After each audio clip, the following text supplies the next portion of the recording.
Luz. Câmera. Podcast. Foi bom até.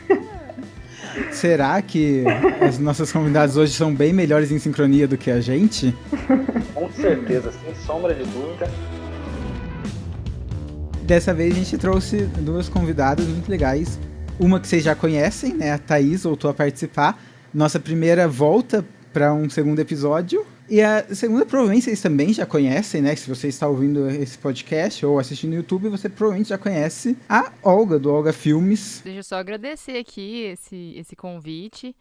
É sempre estranho estar do outro lado, mas é muito bom poder compartilhar. Sou a Thaís, eu faço faculdade com os meninos e eu sou fotógrafa e estamos aí de novo. Nosso tema de hoje, né? Como talvez já tenha até ficado claro pelas convidadas, quem conhece os trabalhos, a gente vai falar um pouco desse mercado aí de casamento, de como é, de como era e de como está, né? Que provavelmente teve uma grande mudança aí. Eu acho que eu e o Luiz, nós temos pouquíssima experiência com essa área.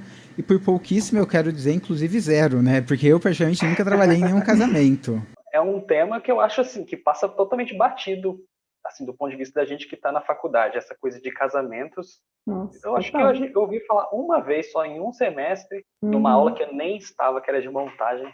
E depois que eu conheci os trabalhos da Olga, eu falei assim, meu Deus do céu, que isso, gente? Como que não mostra isso pra gente? E aí, Olga, para quem não conhece o estilo de vídeo que você faz de casamento, tenta dar uma breve explicação do que é o vídeo de casamento com storytelling, qual a diferença daquele tradicional que a gente tem as VHS dos nossos pais, né? Vamos lá. E eu acabei de perceber que eu meio que não me apresentei, né? Só agradeci, enfim, mas só brevemente. Meu nome é Olga Santos, eu sou videomaker de casamentos. Achei engraçado você comentar essa questão de não ouvir falar sobre esse mercado na faculdade, porque eu venho da publicidade, eu fiz disciplinas de audiovisual e, pra ser sincera, antes de trabalhar com casamento, eu nem ia em casamento. Então, nunca ouvi falar disso. Pra mim, quando eu comecei a trabalhar com vídeo, o casamento era, tipo, a base da cadeia alimentar, assim. Ninguém queria mexer com isso, justamente porque a ideia do vídeo de casamento era aquele vídeo de 2 horas que acho que nem os noivos viam ou viam uma vez e guardavam aquele DVD na gaveta pra nunca mais ver. Porque era uma coisa bem na íntegra, assim, né? Não tinha muita edição, muito roteiro. E aí eu tinha super preconceito, pra ser bem sincera, assim. Só que aí uma vez me apresentaram esse novo, tô fazendo aspas, né? Quem estiver só ouvindo, esse novo formato, que na verdade são vídeos mais curtos, mas que tem storytelling, que tem fotografia. Então, a grande diferença agora, eu acho, é que em vez de você ir lá e só registrar um evento, agora você vai lá e conta uma história. Então, você mergulha muito mais fundo. Não é só o registro de um casamento. É a história da Clarissa e do Henrique. Tá, beleza. Então, a primeira pergunta que a gente tem que se fazer: quem é Clarissa? Quem é Henrique? E aí, o casamento em si se torna só uma parte dessa história maior. Então, para mim, hoje, a grande diferença é essa. E como os vídeos estão cada vez menores, a gente tem que praticar muito o poder de síntese, que você tem que pegar um evento que você tem, sei lá, 320 gigas de arquivo bruto e transformar num trailer de 3 minutos. Mesmo assim, passar a ideia de quem são essas pessoas, que história que teve aqui. Mas, ao mesmo tempo, também é bom porque a atenção das pessoas, o gap de atenção está cada vez menor, né? Então, esses vídeos mais curtos acabam conversando muito com a audiência de hoje. E é engraçado a gente falar que, às vezes, quanto mais curto o vídeo, é mais difícil de fazer, né? Quando tem muito material. Porque você tem que escolher e dá uma dor no coração, ainda mais se é você mesmo quem captou, né? Quem estava lá. Às vezes, se você é só editor, é um pouco mais fácil, não tem apego àquilo tudo, mas, enfim, fazer um vídeo curto é muito difícil, gente. Acho que vou até atropelar a pauta, mas enfim. Hoje em dia, aquele formato de 2 horas, ele tá caindo em desuso, assim. Não vou dizer que não tem, porque o mercado de casamentos, ele muda muito de região para região, né? Não sei de onde são as pessoas que estão ouvindo. Mas, por exemplo, no interior, às vezes ainda é muito comum ter os vídeos na íntegra, né? Às vezes os pais que estão pagando o casamento ainda fazem questão, então eles não conseguem compreender, mas como assim? Como que em 5 minutos vai ter a história do casamento e tal? Então, hoje em dia, eu, por exemplo, tenho 2 produtos, que é o trailer, que são esses vídeos que a gente vê na internet, que a gente chora e tal, que tem mais ou menos 3 minutos. E a gente tem também um vídeo maior, que é entre 20 a 30. A gente brinca que esse é o vídeo que conta a história cronológica do dia. Quem foi, que horas, que criança que deu cambalhota para trás. Então, de certa forma, essa memória de 20 minutos ela é mais para o casal mesmo, porque o casal sempre vai querer ver mais, né? É o próprio dia deles. Mas é infinitamente mais difícil fazer o de 3 minutos, porque você precisa fazer muitas escolhas. E escolhas significam renúncias. Então, quer dizer que muita coisa legal que você captou não vai entrar no corte final. Você falou que quando você saiu, né, na faculdade, você não conhecia muito do que era esse novo modelo. E eu imagino que, como você já trabalha com isso, não foi para esse ano ou ano passado.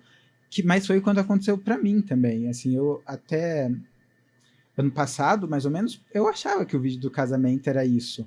Até porque a gente viu, sim, na faculdade, para quem se especializou em montagem, mas também era um vídeo de casamento desse estilo mais gravar só para mostrar o que estava acontecendo. É isso que eu ia falar. Tipo, era um vídeo bem com aquelas câmeras ainda, eu acho. Esqueci o nome, aquelas grandes de filmagem mesmo. E aí eles só ficavam captando o casamento inteiro. Não fazia absolutamente nada de diferente. E aí eu ia até perguntar para você, Thaís, em que momento você percebeu, assim, como que é o mercado de casamento atual e tal? Foi muito de acompanhar fotógrafos no Instagram e ver que tinha outras possibilidades de registrar um casamento. Que não fosse só aquela coisa quadradinha, só um registro. Fosse algo sentimental mesmo, você contando uma história. E aí eu tenho uma amiga lá, eu sou de Minas, do interior de Minas. E aí a gente começou a fazer casamento lá no interior. Começaram pessoas a se interessar por esse estilo mais diferente, porque lá tinha mais pessoas que registravam só o normal, de antigamente. E aí a gente começou a ter um pouco mais de destaque lá na cidade. Eu achei até engraçado vocês falarem que tem pouco tempo, assim, que vocês notaram a virada dos vídeos. Eu entrei nesse mercado há 7 anos. E, assim, a gente tem que tirar o chapéu para as pessoas que vieram antes de nós, trilhando esse novo caminho, porque eles foram muito corajosos de pegar, assim, esse é o padrão? Tá, não quero mais não, vamos fazer uma coisa diferente. Porque as pessoas não compram alguma coisa que elas não conhecem. Então, essa galera que veio antes subvertendo as coisas foi, putz, ainda bem que eles existiram. Mas eu trabalhava com vídeo, eu trabalhei muito tempo em agência de publicidade, eu era diretora de arte, então acho que isso me aproximou, assim, das artes visuais. Mas eu sempre gostei muito de vídeo, e aí comecei comprei uma câmera, comecei a fazer todo tipo de vídeo, assim, galera andando de skate na praça, até a banda do meu primo, enfim. E aí um amigo meu falou assim, cara, por que você não trabalha com vídeo de casamento? Aí eu olhei pra ele assim e falei, cara, de jeito nenhum. Isso é muito tosco, tipo, não. Aí ele me mostrou, falou, você já viu essa galera aqui? Porque eu tô em BH, né? E me mostrou 2 produtoras de BH que já estavam fazendo diferente. Eu falei, nossa, isso é legal mesmo. Porque eu gosto muito de comédia romântica, assim, é uma das minhas grandes referências. Por menos cult que seja, eu sempre fui muito influenciada, assim, daquela geração das coisas que eu odeio em você e tal. Então, eu via uma certa semelhança. Pô, é igual ver uma comédia romântica, que legal. E aí eu resolvi. Como eu não conhecia nada desse mercado, primeiro eu tentei ser freela de algumas produtoras, porque eu achei muita loucura de cara eu tentar entrar num mercado e gravar o casamento de alguém que só acontece uma vez na vida, sendo que eu nunca tinha feito isso. Então eu fiquei 1 ano sendo freela de captação e edição de 2 produtoras aqui em BH, até que eu falei, cara, eu quero ter a minha maneira de contar histórias, assim. Eu ficava querendo mexer demais no estilo deles, eu falei, acho melhor eu ter a minha, que vai ser mais fácil. E aí, há 6 anos, eu criei a minha e estamos aí até hoje. Quando eu penso em vídeos de casamento, sempre me vem isso, que é o tamanho da responsabilidade, né, de ter essa função de registrar, porque igual você falou, é um momento ali que vai acontecer e depois não tem como encenar de novo. Às vezes você vai fazer uma outra coisa assim, diferente, mas enfim, é um registro também, né, além da história que você vai gravar, é um momento único da vida de 2 pessoas que está aí na sua mão para você fazer. Então é uma responsabilidade bem grande. Principalmente, eu acho que quando você vai começar, né? Depois que a gente começa, eu imagino que vai começando a ficar mais tranquilo e tal. Não sei se a Thaís também quiser compartilhar qual foi a primeira, o casamento. Nossa, eu tinha 18 anos. E, tipo, a noiva não sabia que ia ter fotógrafo. Foi presente. E aí ela desceu do carro e ficou, tipo, super emocionada. Foi bonitinho. Eu acho que esse é outro lado, né, que me parece muito bom, porque tem essa responsabilidade, mas também sempre quem trabalha com isso tem umas histórias muito fofas, assim, que sem querer colocar qual caminho do audiovisual é melhor ou não, mas, por exemplo, eu trabalho com corporativo, assim, lives, a gente não tem momentos fofos, sabe, pra contar. É, tipo, eu fui lá, a pessoa começou a falar do trabalho, aí eu registrei, eu fiz a live, ele falou o negócio dos patrocinadores, quem tá falando, acabou. Isso eu acho que parece quase uma balança, né? Você tem uma responsabilidade aí grande, mas você também, além de todo o trabalho audiovisual, que eu acho que todo mundo que tá aqui gosta de fazer, né? Você também tem isso. Me parece muito legal também essa coisa. Você tá muito... Tem essa coisa mais pessoal, né? Eu senti uma diferença muito grande, porque como eu vim da publicidade, eu cheguei a fazer muitos vídeos corporativos e tal. Então, no corporativo, quando você faz um bom trabalho, a sensação é de que você não fez mais que sua obrigação. Então, o cara vai lá, beleza, ficou ótimo, então tá aprovado com alteração, que é a saga da publicidade. E no casamento, essa sensação de gratidão, ela é muito maior. Porque as pessoas veem a história delas sendo contada para elas. Então, você tá fazendo uma coisa que é para a eternidade. Talvez pessoas que ainda nem nasceram vão ver o seu vídeo, né? São os filhos desse casal vai ver o casamento dos pais através do seu vídeo, da sua foto. Então, isso é muito foda de pensar, que o seu trabalho tem uma relevância muito grande. Toda vez que você sai de casa, você sai para fazer a diferença na vida de uma família. Então, eu senti muito isso. Essa questão do retorno e do feedback é completamente diferente no universo do casamento. Tem uma coisa que você falou no podcast que eu até anotei aqui, que eu achei muito forte, né? Que é o trabalho, né, que você faz é se relacionar com pessoas, né? Esse é o trabalho, você tem que relacionar as pessoas para você, porque é isso que você vai captar, né? Você vai captar elas ali bonitinhas, vestidas num vestido, vai captar várias coisas, né? Vários sentimentos, muitas coisas. Eu acho que o pré-wedding é um momento muito especial, né? Para conhecer mais deles, para no dia eu estar bem mais à vontade.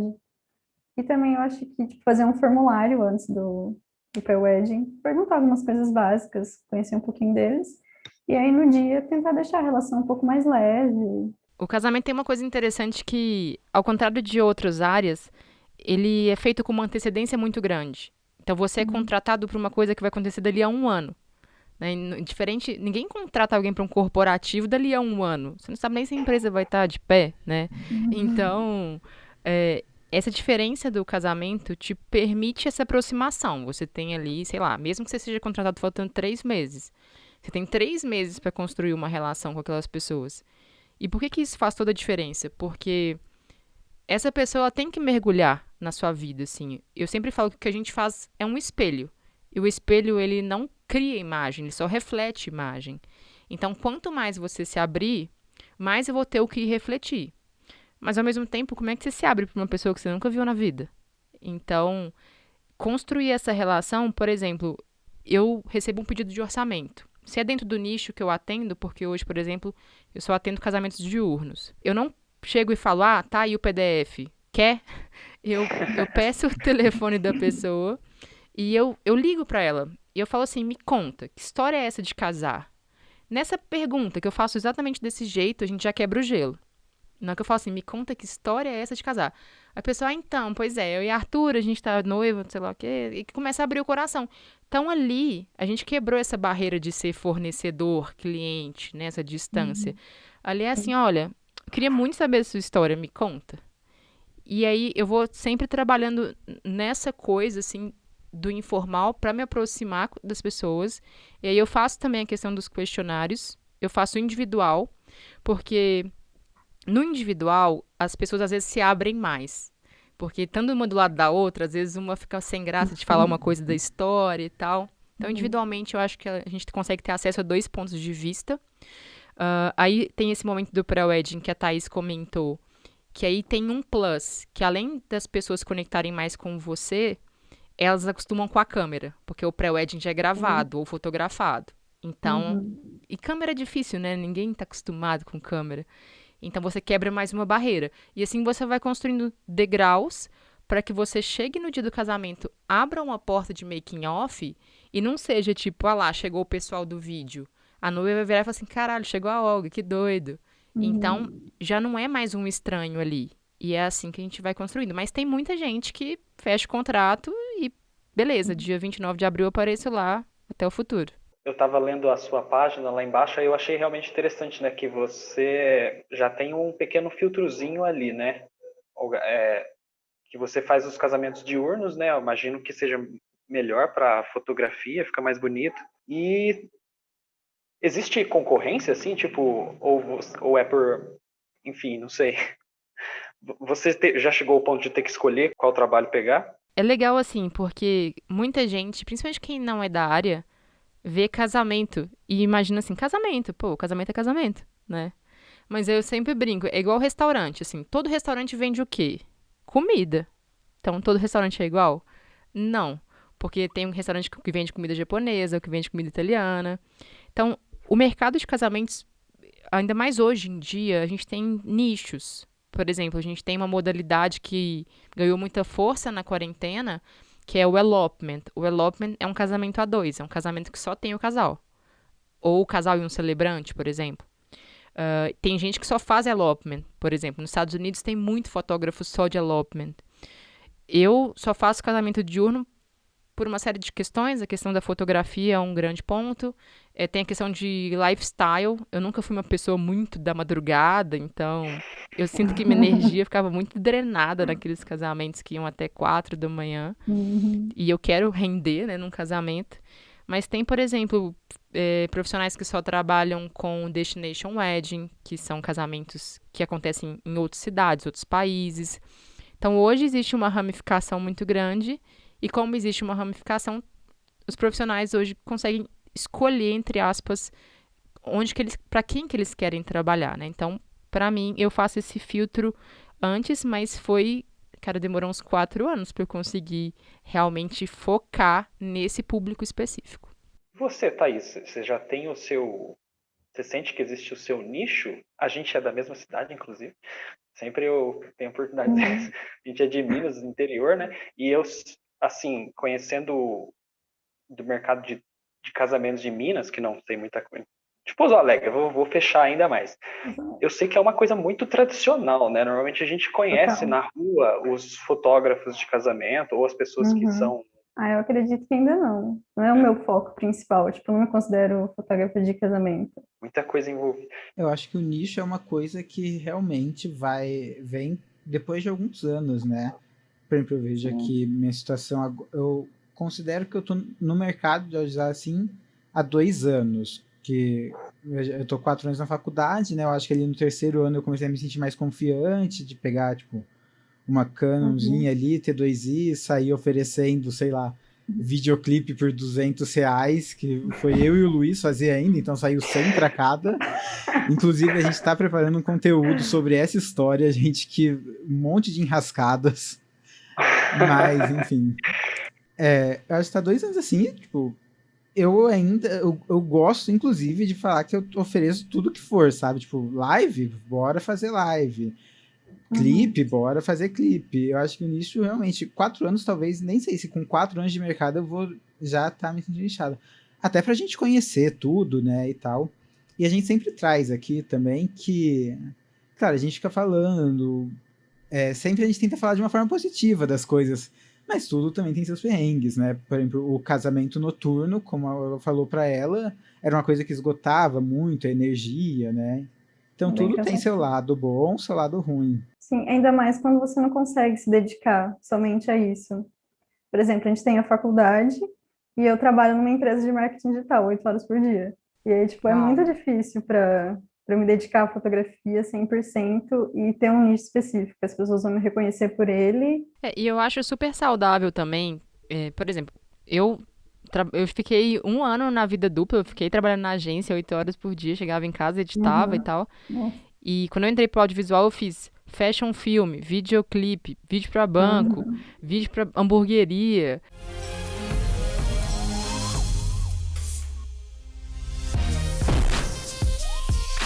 E é importante a gente passar por várias áreas, até pra você descobrir o que que você não gosta. Porque é igual comida, né? Você gosta de jiló? Não. Você já comeu jiló? Não. Então, pô, peraí, então como é que você sabe? Uhum. Talvez, tá, casamento, muita gente fala nunca. Eu mesma falava nunca. Mas, de repente, um dia você vai falar, cara, interessante. Ainda não é pra mim, mas eu gostei de ter tido essa experiência. Então, eu acho muito importante. E, gente, também não precisa achar nicho se não quiser. Eu conheço várias produtoras que trabalham de tudo. Elas têm uma certa identidade. Acho que identidade é importante você ter, independente do nicho que você trabalha. Mas você pode ser um videomaker ou um fotógrafo que ora empresta o seu olhar para um ensaio, ora você empresta o seu olhar para uma fotografia de produto e tá tudo certo. A nossa área, às vezes, não tem muitas caixinhas, né? Igual nas outras profissões. Você é aquilo, você exerce aquela função. Se você achar outra pessoa na rua, ela também exerce aquela função igualzinha a você no audiovisual. Vixe. Eu sou Uhum. realizador. Cada realizador que você encontra assim faz um negócio completamente diferente. O que é Sim. ótimo, né? Quanto mais gente fizer coisa diferente, eu acho mais legal assim vai ser. Inclusive, que ótimo que hoje em dia a produção de conteúdo está ficando cada vez mais diferenciada, né? Mais gente está produzindo e tal. Mas antes eu quero perguntar uma coisa que eu fiquei muito intrigado. Equipe, qual é a sua equipe para fazer um... É fixa ou depende do trabalho? Olha, nos casamentos a gente é uma equipe de 3, eu e mais 2. E como assim, eu faço, sei lá, 22, 24 casamentos por ano. Então, os cinegrafistas que vão comigo são freelancers, mas são freelancers fixos, porque como a gente fecha a agenda com muita antecedência, no começo do ano eu já mando a agenda do ano inteiro para os meninos e falo, olha, então essas são as datas de casamento, beleza, fechou. Para editar, sou eu e mais um, mas como o meu trabalho é muito autoral, eu sou uma pessoa um pouco centralizadora, aí uma pessoa fica mais na parte da decupagem, porque a gente volta com muito material. Então, por exemplo, a cerimônia. São 3 câmeras filmando a mesma coisa, não do mesmo ângulo. Mas então você tem 3 câmeras com 3 áudios para sincronizar, porque tem os áudios das câmeras, os áudios dos microfones, e essa parte mais braçal, assim, mais burocrática, aí tem uma pessoa que já faz, já limpa todo esse material para mim. Então eu pego a partir da montagem mesmo e finalização. É um assistente de montagem, né? O mesmo que a gente teria para fazer uma ficção, um longa-metragem, imagino. Se fosse pra gente separar nas áreas mais clássicas, né, que a gente aprende na faculdade, depois a gente meio que descobre que elas se juntam e você faz mais rima, mas você acha que seria tipo a direção de atores, que a gente aprende no cinema, né, que acaba caindo também pra direção de pessoas, de casal. E aí eu acho muito interessante essa área, tipo, muito, muito legal, assim. Só que eu também acho muito difícil, porque eu sempre tive essa dificuldade de, tipo, chegar, assim, e o primeiro contato com as pessoas, sabe, ser bem legal e tal, assim, eu sempre fui mais aquele, a amizade vem ao longo do tempo, sabe, a gente vai trocando uma ideiazinha e tal. Aí eu queria falar um pouco disso também, né, tipo, como vocês fazem, porque, ok, às vezes até tem mais um ano ali, ou pelo menos alguns meses, como falou, mas ainda assim, quantos encontros nesse tempo vocês conseguem, né? Porque também não é uma coisa que eu imagino que direto vocês vão adicionar a pessoa no WhatsApp e começar a trocar ideia todo dia, assim. Eu acho que tem algumas reuniões, né, de orçamento, talvez, aí já aproveita isso. Então, acho que já vem quebrando um pouco nas redes sociais. Se o casal te conhecer por lá, ele já sabe um pouco da sua personalidade e te escolheu por causa dela, né? E aí depois tem o primeiro contato, aí tem que conversar, marcar uma reunião. Pré-corona eu ia pessoalmente, a gente ia tipo num cafezinho, comia um pãozinho de queijo, um suquinho, e conversava, sabe? Tipo, tentava entender mais sobre a história deles, o que eles queriam com esse registro. E aí conversava e ia se abrindo um com o outro, sabe? Essa questão das redes sociais, eu acho que hoje em dia ela é um grande caminho, porque além de você produzir conteúdo e as pessoas se identificarem com o conteúdo, elas vão entendendo o seu jeito. Então, por Sim. exemplo, eu sou uma pessoa que entende nada de signo. Nada. E eu falo sobre isso na internet. Aí eu tive Uhum. uma noiva que foi escrever o texto dela pra mim. Ela falou, porque eu sou ariana. Mas eu lembrei que você não entende o que isso significa. Então, essas Legal. pequenas coisas, sabe, já vão criando uma conexão. Então, quando a pessoa finalmente te encontra, a sensação é que é um reencontro. E que você Uhum. tá, tipo, revendo velhos amigos, assim. E eu, particularmente, sou muito a favor da informalidade. Então, já teve várias primeiras reuniões que eu falei, cara, vamos tomar um drink? Vamos sair, vamos jantar, sabe? Porque eu acho que esses ambientes, eles permitem uma abertura um pouco maior, assim. Então, eu sou muito a favor disso.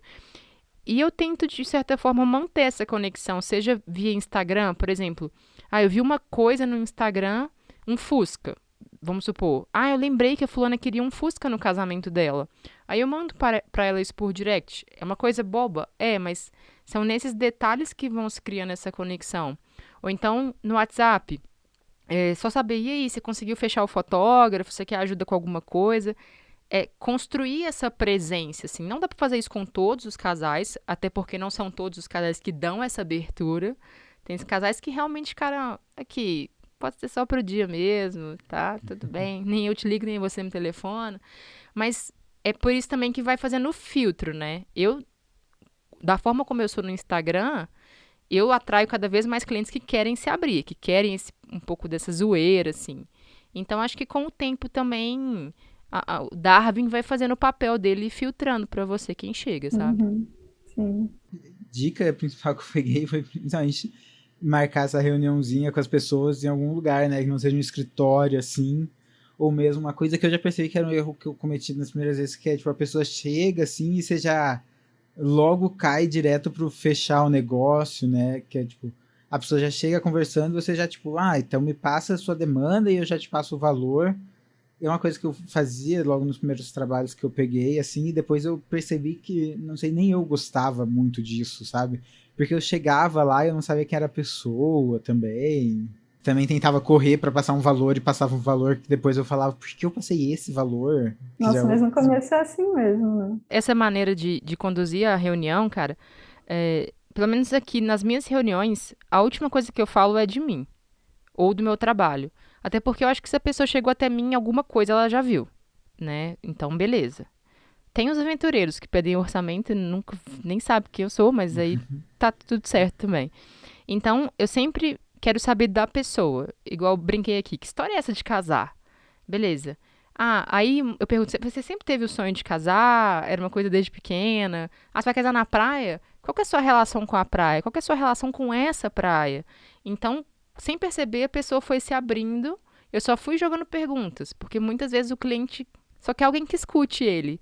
Só que hoje em dia a gente vive numa era que ninguém tem paciência para escutar. Então, essa coisa de ser curioso, de praticar o rapport, né, que é esse espelhamento. Então, por exemplo, o cliente fala muito rápido. Então, eu também vou acelerar um pouquinho o jeito que eu falo. Então, o cliente fala muito devagar, eu também vou vibrando na frequência dele, para não criar aquele choque, né? Então, tem essas coisinhas também. Com E certeza. sobre isso das redes sociais, é muito complicado você não ser você mesmo, porque você acaba criando um personagem que depois você não vai conseguir sustentar ele. Então, eu acho que é importante você ter a sua personalidade e ser real mesmo.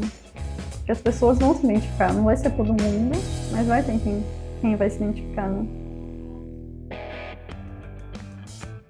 Eu acho que a gente meio que citou um pouco, mas voltar para esse assunto, para falar de fato dele, né? Que é, ok, vocês falaram que, assim, a quarentena veio e bateu de fato, assim, foi a primeira coisa, e eu conheço bastante gente aqui de Ribeirão que trabalha com eventos, e aí também falaram isso, que é, tipo, o evento grande é a primeira coisa a parar e vai ser a última a voltar nesse negócio, porque... Cara, aí agora você coloca uma música bem triste na pós, tá? Tipo, uma música bem de derrota, assim. Porque teve todas as opções acima, cara, assim. Teve gente que diminuiu o evento para poder acontecer dentro do protocolo. Teve gente que cancelou. E tem gente que tá aí na quarta remarcação, né? Pelo menos aqui a gente tá nessa fase roxa, que não permite evento nenhum. Então, o que eu percebi do mercado as pessoas precisaram se diversificar.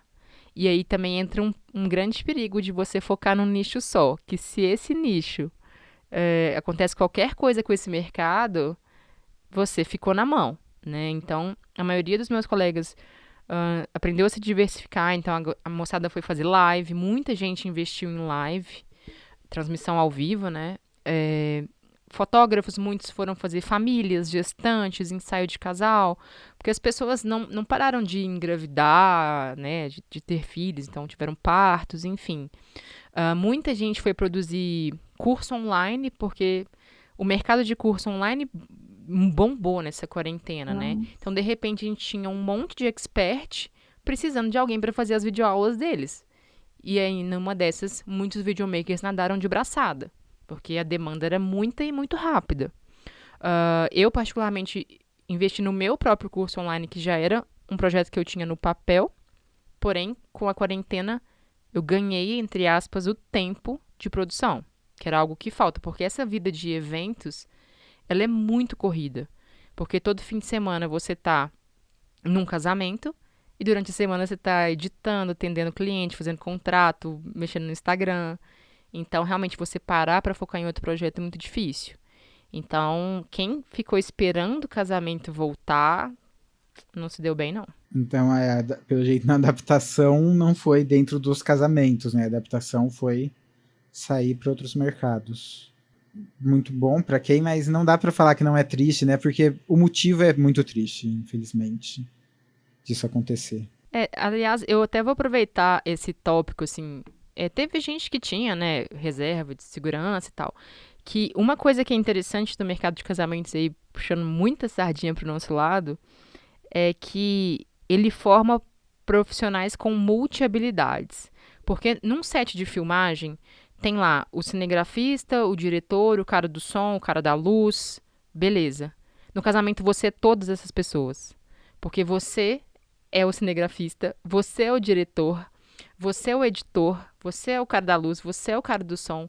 Então, você aprende na marra muitas funções.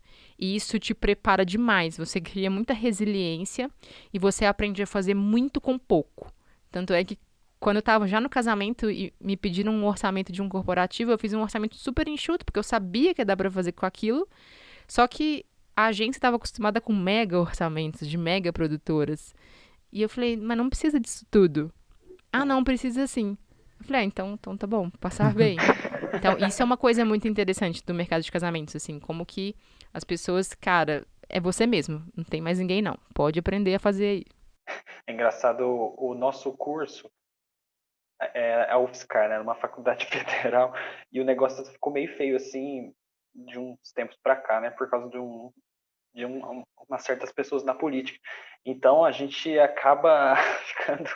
Eu, pelo menos, me identifiquei aqui, porque no curso, nossa senhora, é só perrengue atrás de perrengue por falta de recurso, e aí a gente fica triste, né, que, pô, queria ter um negócio muito legal aqui, várias câmeras e tal, mas aí a gente acaba tendo que se virar, e se tem uma coisa que a gente aprendeu na faculdade foi se virar, assim, com pouco. No fim das contas, é uma coisa muito boa, né, a gente saber se virar nos 30, assim, com pouco que tem, porque ainda mais para quem está começando, ou sei lá, até para você, né, que já é um nome, assim, reconhecido, é uma grande vantagem, né, você saber se virar e conseguir entregar bastante com pouco. Até para você saber exigir também, porque, por exemplo, eu sei filmar e sei editar. Vamos supor que eu não editasse. É até difícil eu exigir do meu editor uma coisa X ou Y se eu mesma não sei fazer. Aqui na nossa faculdade, a gente tem, tipo, introdução a todas as áreas do cinema, e aí, no final dessas introduções, a gente tem que escolher 2 para se especializar durante um ano. Eu acho esse esquema bem legal, porque a gente pega um panorama de tudo e depois se especializa durante um ano, no que você mais gosta, assim. Outros países, eu acho que eles têm uma educação em audiovisual mais específica, né? A pessoa já entra, assim, e tipo, escolhe antes no que focar, antes de ver tudo. E aí seria até interessante um dia comparar os mercados e tal, mas quem sabe quando esse podcast tiver verbas para viagens internacionais, a gente faz isso. Um convidado internacional. E assim, cara, principalmente quem tá na faculdade, que tá escutando, nada te caleja mais do que a mão na massa. Cara, a mão na massa, ela é essencial, mesmo que você faça projetos autorais, atrás de projetos autorais. Tem um amigo meu que fala, saber e não fazer ainda é não saber. Então, Uhum. eu vejo muitas pessoas consumindo muito conteúdo e fazendo muitos cursos. Então, teoricamente, aquela pessoa sabe muita coisa. Mas joga ela num set. Essa pessoa vai travar, porque, cara, tem coisa que. Tem perrengue que. Não tem como a faculdade te preparar pra todos os tipos de perrengue. Pô, pegou fogo na locação.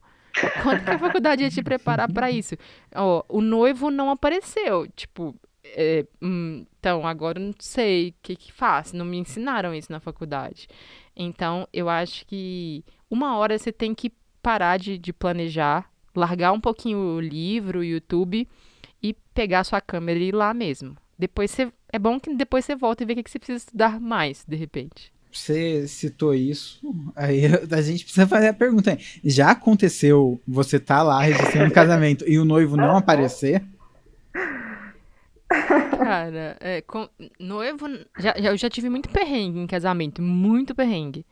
Noivo não aparecer, não. Mas já aconteceu de cancelarem o casamento, tipo, muito perto da data, mesmo pré-Covid, assim. E aí você fica sabendo, né? Os casos, menina, eles terminaram, deu polícia. Que isso, gente? Ainda bem que não rolou o casamento, então, né? Mas já Verdade. aconteceu, tipo, atrasos homéricos. Aí fica aquele clima, assim, tipo, todo mundo falando baixinho. Meu Deus, Uhum. Aham. será? Não, tá tudo bem, tá tudo bem. A pessoa olha pra você assim, você, yeah, tranquilo. Só que por dentro você tá. Principalmente casamento diurno. Porque você tá vendo que a luz tá acabando, vai ficar de noite e não tem iluminação. Tipo, Uhum. o decorador não colocou luz ali, porque ia ser 4 horas da tarde a luz do sol aqui. Você quer um ring light melhor do que esse? E Isso. aí você fica tenso. A gente já aconteceu de iluminar a cerimônia com luz de LED quadradinho chinês, assim. Nossa, uma vez eu fui fazer um casamento que era à noite, era um casamento evangélico num galpão. E aí era uma cidade no interior de Minas mesmo. E aí acabou a luz só na rua de onde era o casamento. Só na rua, sério. E aí chamaram o pessoal para arrumar, eles ficaram lá mais de uma hora tentando. E aí começou a chover muito forte, muito, muito forte. Aí todo mundo entrou. E aí começou lá, os cerimonialistas falando que tinha que casar logo, que não sei o quê, que depois não ia poder casar mais. E aí a gente ficou tipo, mas não tem luz. E aí a gente teve que colocar os carros com farol ligado, tipo, nas laterais, assim. E todo mundo ficou com o celular, com a lanterna ligada. E a gente colocou uns pontos específicos, esses LEDzinhos também. Mas foi no escuro. Foi Nossa, deve ter ficado uma iluminação dramática, né? Tanto pela situação quanto bom. pela as Nossa. luzes de lado. Depois eu não queria nem ver as fotos. Eu fiquei, nossa, deixa eu dar um tempo aqui. Até que ficou bom. Ficou um climinha, assim. Isso aí você não Mas foi aprende só muito no perrengue. livro. Né? Foi muito perrengue. Eu já folhei os 5 Cs da cinematografia várias vezes. Eu te garanto que nenhum momento lá eles iam falar do que ia acontecer se a rua ficasse sem luz e como usar carros e celulares. É tipo, Ficou tipo um cenário de videoclipe, assim. Se você fosse Uhum. preparar um videoclipe, ia ser exatamente essa cena que você tava vendo. E foi engraçado que a luz voltou no meio, a hora que ela estava lendo os votos. E aí tem toda a reação da luz voltando. Pô, isso no vídeo é muito massa, cara. Aí que tá esse negócio de storytelling. Essa parte de, pô, como é que nós vamos fazer e tal, isso tudo eu já estaria filmando. O perrengue, as pessoas discutindo. E uma pessoa que não é ligada no storytelling, ela ia estar lá no cantinho, tipo, olhando, ai, que saco, vou ficar mais X horas aqui esperando, com as mochilas todas fechadas ali.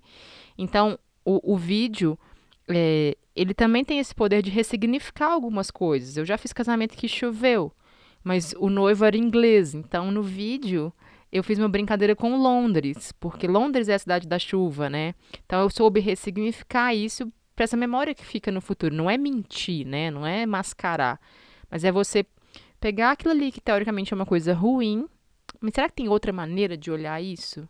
E a narrativa faz muito isso pela gente, né? Saber mudar a narrativa ali. E também não tem como ignorar o fato, porque faz parte da história do casamento, né? acho que é mais mentir você tentar ignorar do que você mostrar, né, o que aconteceu e dar um outro significado. Agora, essa também é interessante essa questão também da teoria e da prática, que isso influencia, inclusive, os seus investimentos de equipamento. Por exemplo, quando eu comecei, eu era doida para ter todas as lentes existentes, assim. Eu quero ter a 24, a 35, a 50, a 85, 1.8, a 100 milímetros macro. E aí eu comecei a ver que eu até tinha, tipo, sei lá, 4 lentes no começo. Eu usava 2 no máximo, porque eu nem lembrava que não dava tempo de pensar, tinha 24 na bolsa, né? Putz, esqueci. E aí você aprende também o poder do minimalismo, assim, como que hoje em dia, por exemplo, eu faço um casamento inteiro com uma 24-70, que é uma câmera, é uma lente cara, porém ela é super versátil pro meu estilo, né? Claro que isso depende muito do estilo de cada um.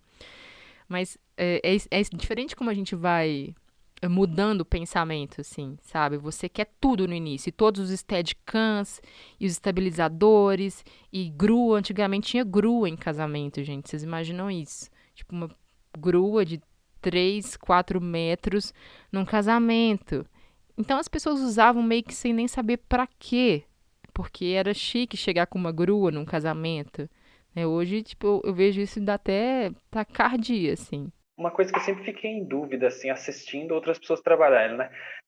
Enquanto você está trabalhando ali, você está criando o vídeo, o casamento está acontecendo, né? Então eu sempre fico pensando, nossa, deve ser uma linha muito tênue ali entre você não ser um intruso, né? Você, tipo, não estorvar ali a coisa, porque você é uma pessoinha, né? Atrás da câmera, assim, andando e tal. E aí eu vejo nas filmagens, né? Às vezes tem planos que são muito próximos, né?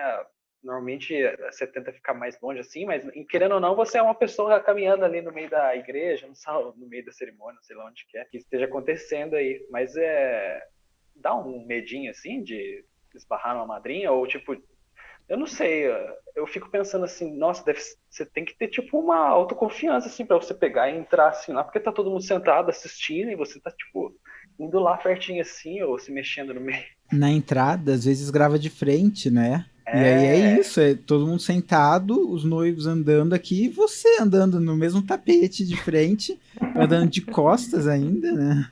Essa questão é super polêmica no mercado, assim, que é brincar de fazer corredor, que é você vir seguindo, né? Eu vejo de 2 maneiras, assim. Primeiro que eu não acho que a gente tem que tentar ser invisível, porque tem até um amigo meu que fala, cara, não tem como a pessoa me contratar sem me convidar pro casamento dela, porque você vai viver aquela experiência também com eles, sabe? verdade. E o fato de você viver essa experiência te dá uma visão muito melhor pra editar. Tipo, o que eu senti nesse dia também? Sabe? Nossa, eu lembro que essa hora que a avó, não sei o que, foi tão bonito e tal. Agora, em ambientes como a cerimônia, por exemplo, em que a última coisa que é o foco é você, pessoa com a câmera na mão, a gente tenta. Acho que tem estratégias, assim. Você, por exemplo, uma 70-200, aí você consegue ficar mais de longe e tal. E também não atrapalhar a experiência das pessoas, né? Que adianta você ter aquele take lindo da noiva se você tampou o pai dela nessa hora. Então, acho que isso também vai muito do discernimento de cada um. E na festa, eu acho que quanto mais dentro da festa, assim, você tiver mais à vontade com aquelas pessoas, mais à vontade com a câmera essas pessoas vão estar. Porque se você tá curtindo junto e sorrindo e, né, meio que dançando ali no meio, as pessoas vão pensar, pô, essa galera aí é legal. Não preciso ter medo da câmera. E você Uhum. consegue essa visão de convidado, sabe? Quase que uma primeira pessoa mesmo. Então, acho que isso vai variando de acordo com os momentos. E também eu já fiz casamento em lugares muito pequenos, que era bem difícil de se movimentar. Tipo, essas igrejas grandonas que tem o santuário, sabe? Que é um lugar bem pequenininho. Aí foi nesse lugar. Tipo, não tem como se mover lá dentro. Foi bem complicado. E sempre tenha em mente que mais do que o vídeo que você entrega, a experiência, né, que você deixa, a sensação que você deixa, ela é muito importante, porque de nada adianta você entregar um vídeo foda se quando a pessoa lembrar como é que foi gravar esse vídeo, a lembrança dela for negativa. Tipo, meu vídeo de casamento é legal, mas essa videomaker é um saco. Nossa, menina chata. Então, é um conjunto das coisas que tem que acontecer. Mas já ouvi falar que existem pessoas que registram casamentos, foto ou vídeo, que criam essas cenas, assim, às vezes pede para repetir algumas coisas e cria, digamos, fake, assim, só para usar a palavra para entender, mas tipo, não é exatamente o momento, sabe? Fica pedindo para refazer os momentos e tal. Como vocês veem isso, mais ou menos? Porque você falou, né, que a entrada em si, não sei se alguém já pediu alguma vez para refazer, mas eu já ouvi falarem que em alguns momentos rola isso de pedir para refazer. É normal ou em outros momentos menos emocionantes, talvez? Ou não sei, vocês não fazem? Qual que é essa pira, assim? Thaís, você já pediu pra repetir o beijo? Já. Sabia. Quem nunca? Quem nunca? E, tipo, a gente nem pediu. Tipo, o padre viu o nosso semblante de desespero, e aí ele falou, vamos lá fazer o beijo de novo? E aí eles fizeram com Olha, calma. E tem os casais que fazem, tipo, muito rápido, muito rápido. Aí não dá tempo de registrar direito. Essa situação, porque ainda mais que o beijo já tá no final da cerimônia, né? Então, é sinal que já deu tudo certo. Menos mal. Repetir, né? Sim. É claro que esses momentos, por exemplo, entradas, isso não tem jeito, cara, porque tá muito acima de nós. Não é uma coisa que a gente controla mais. Agora, o beijo, por exemplo, eu já pedi pra refazer, porque tem padre que pede o beijo do nada, porque normalmente você trabalha com casamento há muito tempo, você entende a lógica da cerimônia. Você fala, agora vai ser aliança, então já vou posicionar. Tá, agora provavelmente é o beijo. Só que tem padre que subverte, sabe o que ele faz, e de repente pede o beijo. E quando você vê, você tá num ângulo muito cagado, que não favorecia, ou você não tá sem foco, você tava mexendo a câmera pra baixo, sei lá. Então, esse já foi um que eu pedi algumas vezes. Tipo assim, beija de novo aí antes de sair. E aí você usa esse take como oficial, entre aspas. Mas outros momentos que a gente pede pra repetir já são momentos mais controlados. Tipo, por exemplo, tem aquele momento do brinde ou corte de bolo, né? Então são momentos que são meio que pra foto e pro vídeo também. Então você tem um controle maior sobre a situação. E claro, aquelas cenas do casal mesmo, que a gente chama de ensaio pós-cerimônia. Porque acaba a cerimônia, todo mundo sai ali da igreja, da cerimônia em si, e você tem um tempinho para fazer as fotos protocolares, que é família e padrinhos, beleza, tudo controlado, e depois tem um tempo só com o casal. Aí é só a hora de você quiser pedir 5 vezes o mesmo take até acertar aquele movimento, aquele ângulo, aquele foco, você pede. Já é outra coisa, então, como da visão, porque a primeira vez que eu vi isso, eu achei que era uma coisa, assim, muito chato, sabe? De pedir em alguns momentos muito desconfortáveis. Mas agora eu já notei que não, e o beijo, normalmente, eu fui em poucos casamentos na vida, inclusive, mesmo de convidado. Mas eu sei, obviamente, que o beijo normalmente é realmente o final ali, né? E até eu acho que, dependendo, assim, da vibe ou do jeito que pede, nem é chato, né? Pedir, tipo, beija mais uma vez. Parece que é quase um amigo gritando, sabe? Tipo, beija Sim, de é até novo. engraçado. essa questão de não ter ido em muitos casamentos, eu fui em poucos casamentos depois de adulto, mas em quase, acho que em todos eles eu chorei. Eu descobri que eu sou um chorão de casamentos. Inclusive, eu me lembrei disso quando eu reassisti, né, os vídeos seus, para poder conversar aqui com você. E aí eu me peguei chorando em alguns deles. Eu falei, meu Deus, eu sou muito chorão.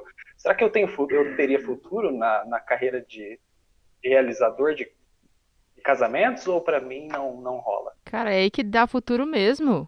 É que Ah, eu acho assim, os casamentos que eu mais consigo passar emoção é aquele que eu senti a emoção. Teve uma vez, esse caso foi clássico, assim. Foi um dos. Cara, deve ter sido tipo o 10º casamento que eu filmei no máximo, assim.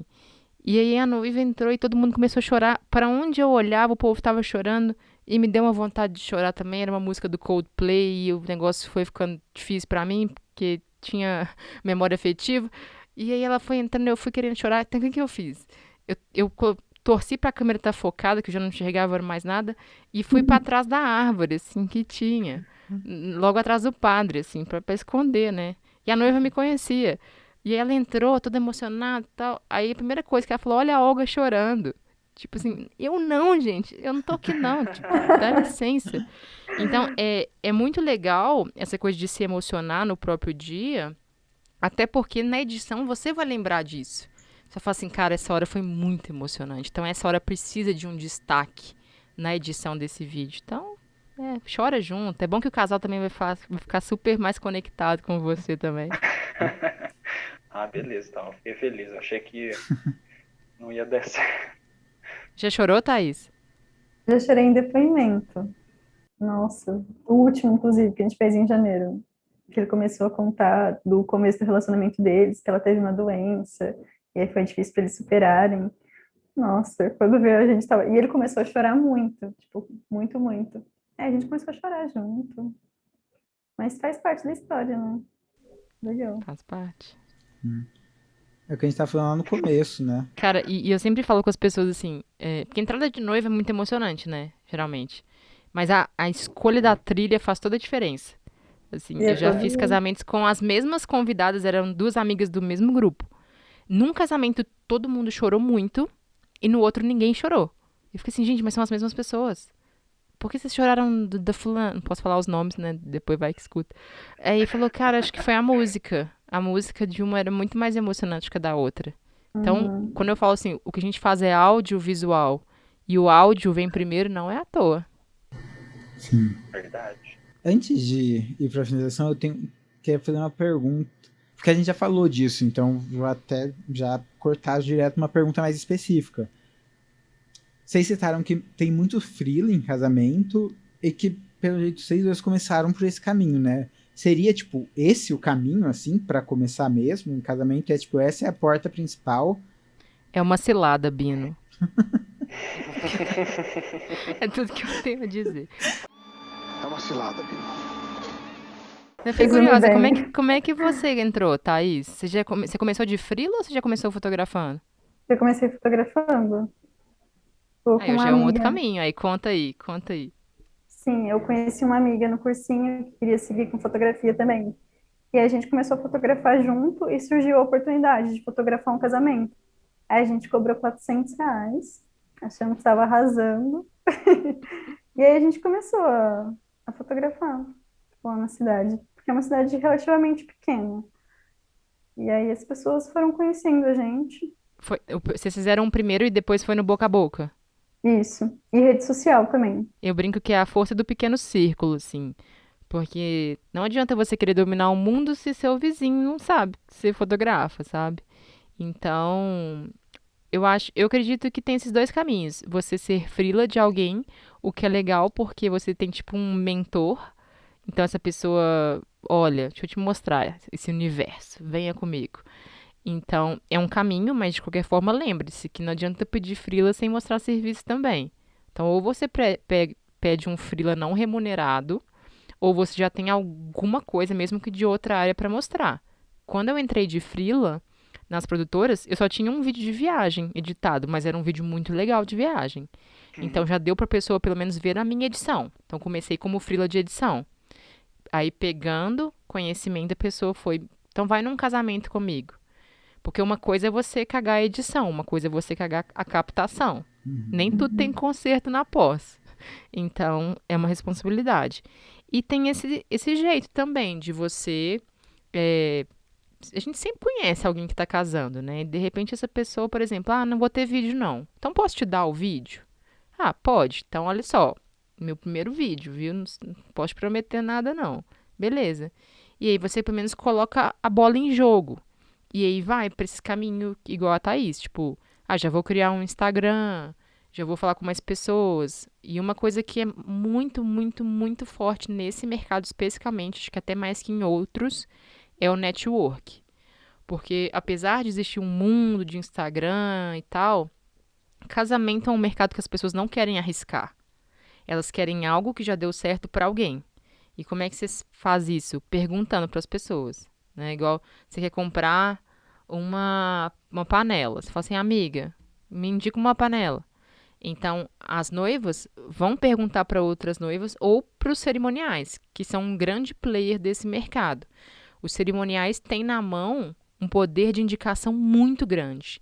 Então, se você conseguir entrar na mira dos cerimoniais, seja fazendo um contato frio, né?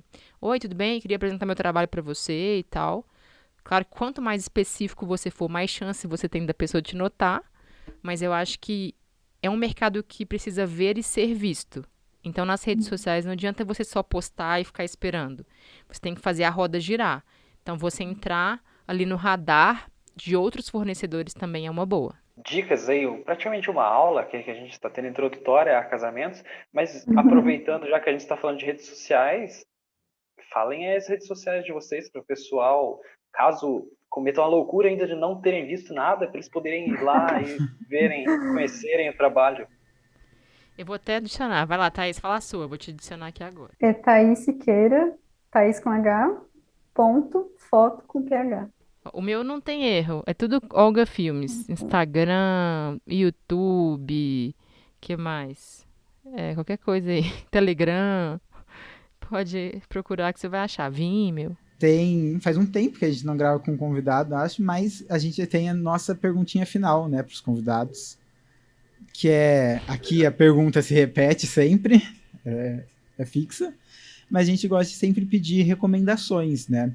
Eu vou te dar um tempo para pensar aí, Thaís, então. Eu vou responder aqui. Olha, pra galera que tá começando, eu indico muito o canal do Casal Rec no YouTube.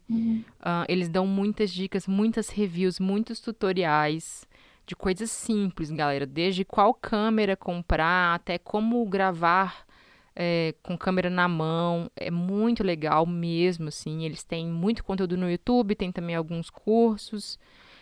Do mercado de casamentos especificamente. É interessante porque a gente tem criadores de tudo quanto é jeito. Tem os caras que fazem aqueles vídeos mais balada, tem a galera que faz os vídeos mais românticos. Então, vai muito da vibe que a pessoa tá buscando. Mas eu vou indicar o Rabbids, que eu acho que todo mundo conhece, cara, é uma lenda. E também a galera da Cinemotion, que tem um trabalho com muito storytelling, muito foda. E fazendo um jabá, que se não for autorizado, vocês cortam. Para quem quiser começar a mergulhar nesse universo de narrativa, tem um mini curso que a Thaís falou, que tem lá no meu perfil, só clicar, um mini curso de narrativa para vídeos, pra gente entender o que importa mesmo na hora de contar uma história. Então, minhas indicações são essas aí. Tá, pra você não deixar mais difícil, falar pra você tentar não repetir as que você mandou no outro episódio que você participou. Vamos lá. Que eu lembro que tinha muita coisa legal que você falei recomendou. Muita coisa. Então, de casal, eu pensei no Rafael Fontana. Coloca no Instagram aí, Rafael Fontana. Ele é incrível, incrível, incrível. Não é de vídeo, é de foto, mas casa bastante assim com o tema, né? Agora, de vídeo... eu posso indicar um filme de romance? Com certeza. É uma trilogia, na verdade. Muita gente já viu, mas vou indicar mesmo assim. Que é a trilogia do Antes do Amanhecer. Que é, assim, perfeita, maravilhosa. Vocês já viram? É simplesmente o melhor filme já feito de romance, assim. Principalmente o primeiro e o segundo. Nossa. Sério, gente. Veja. Aula de roteiro o primeiro. Total. São eles conversando o filme inteiro. E você fica ali, assim, ó, preso 100%. E vive intensamente tudo que eles estão vivendo. Quem quiser aprender a escrever diálogo, tem que ver esse filme, 50 mil vezes. Uhum. É muito bom. O primeiro já é bem antigo, né, Thaís? Sim, nem lembro, mas... Aí, tá vendo? Pode entrar para minhas indicações dos anos 90. Mas porque esses 3 filmes, eles acontecem ao longo dos anos, né? Eles não são tipo Matrix, que é tipo pá, pá, pá, pá, pá. Eles passam os anos na história também. Muito legal. Boa dica. Depois dessa aí, obrigação. Depois que acabou aqui o podcast, vai lá procurar um filme. Já vai lá baixar. Bom, acho que então, link para tudo aqui que vocês disseram vai estar aí embaixo na descrição. Não, agradecer, né, a participação aí. Com certeza, foi muito chique. Ficou muito legal. E é isso, gente. Vocês acompanhem aí, quem ouviu, né? A gente tá postando no YouTube também agora, além do Spotify. A gente tá fazendo vários conteúdos extras também no YouTube, que são só lá que sai. Então acompanha a gente.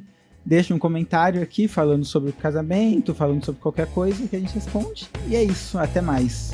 Tchau. Muito obrigado, Thaís. Muito obrigado, Olga.